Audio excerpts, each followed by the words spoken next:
When it rains in Louisiana, it can send some people into a panic. The weather seems so out of everyone's control. But what if some of it was our doing? Anyone who's walked around on a parking lot on a hot summer day, especially these last couple weeks, recognizes this. But when you're over a dark surface, especially one that's what we would call an impervious surface, those just typically tend to be warmer.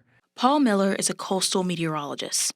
He was part of a NASA-funded study to uncover how frequently thunderstorms form across the U.S. There's a very kind of well-established idea in climate science, but it's this idea that we call the urban heat island. So it's just the idea that cities are warmer due to all the asphalt, as well as waste heat from things like air conditioners and just kind of all the industrial activity that can occur near cities. The increased heat from our infrastructure creates the right conditions for a perfect storm.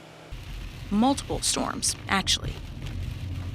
We would take kind of what the expected number of thunderstorms would be for a city. We would compare that to how many we were actually seeing, and then we would say, oh, that's 10% more. That's a 15% boost.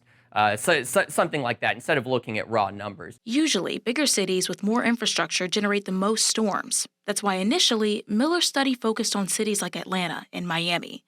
But through continued research, they found that New Orleans actually topped the list for man-made storms. And so once we accounted for the normal amount of thunderstorms in New Orleans and then calculated a percent increase and compared that to how many thunderstorms we actually were seeing near New Orleans, we found that there was a 15% boost in thunderstorm activity within 20 kilometers of the city. Now, generating 15% more storms may sound daunting, but Miller says a thunderstorm doesn't mean a hurricane or even a severe weather event.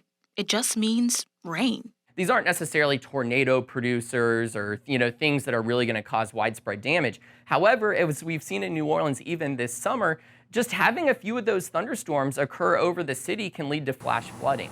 And so those are maybe more the types of kind of consequences that you would expect of something like what we often call the urban rainfall effect. There isn't a clear-cut solution to excess storms, but we can work around them. Miller says some cities are using the data to figure out where to build certain structures.